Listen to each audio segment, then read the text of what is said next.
Prime Minister Lal Bahadur Shastri died in Tashkent shortly after signing a peace agreement with Pakistan. The cause, a heart attack. But questions remain. Why no post-mortem? Why was his body blue? And why did his personal physician mention that he saw signs of poisoning? Bharat के दूसरे प्रधानमंत्री लाल बहादुर शास्त्री एक विदेशी धरती पर जाते हैं। वो समझौते पर हस्ताक्षर करते हैं और उसके सिर्फ 6 घंटे बाद अचानक उनकी मृत्यु हो जाती है। मगर उनकी बॉडी का ना तो कोई पोस्टमार्टम किया जाता है और ना ही कोई जांच। क्यों?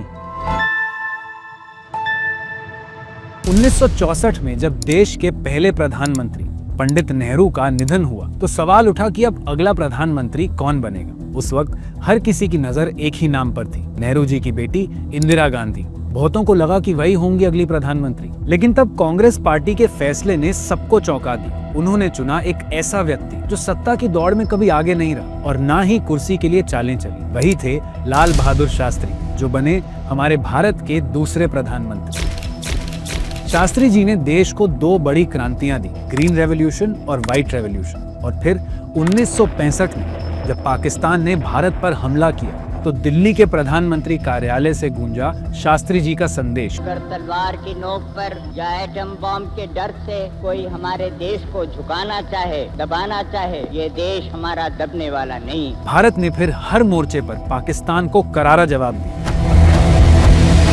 लेकिन इस जीत के बाद शुरू हुआ एक नया दाव, डिप्लोमेसी का, जिसका मतलब था कि अमेरिका, सोवियत संघ और संयुक्त राष्ट्र चाहते थे कि भारत और पाकिस्तान शांति का रास्ता चुने। और इसी डिप्लोमेसी दाव के तहत जनवरी 1967 में लाल बहादुर शास्त्री ताशकंद गए। वहां उन्होंने पाकिस्तान के राष्ट्रपति अयूब खान के साथ एक शांति समझौता साइन किया और इस समझौते का नाम था द ताशकंद डिक्लेरेशन।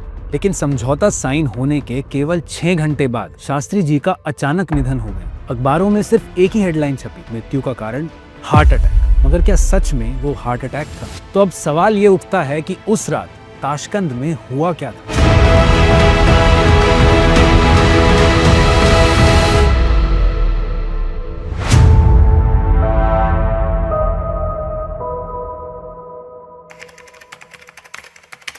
ताशकंद समझौते के बाद एक स्टेट डिनर आयोजित किया गया। सोवियत प्रधानमंत्री कोसाइगिन ने दोनों नेताओं के लिए शांति भोज की व्यवस्था की। उस भोज में कई रूसी अधिकारी, भारतीय राजनयिक और पाकिस्तानी जनरल भी मौजूद थे।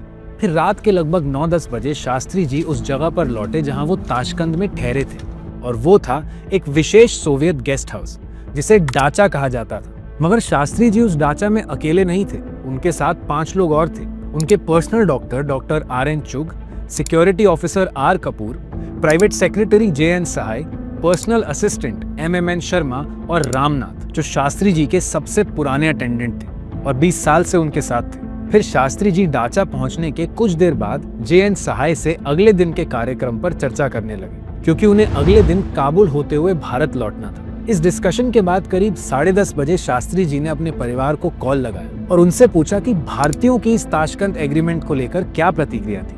उनके परिवार वालों ने उन्हें बताया कि भारतीय इससे बहुत खुश थे। फिर शास्त्री जी ने अपनी पत्नी को बोला कि वो जल्द ही सभी देशवासियों को एक बहुत बड़ी खुशखबरी देने वाले हैं। लेकिन वो खुशखबरी क्या थी?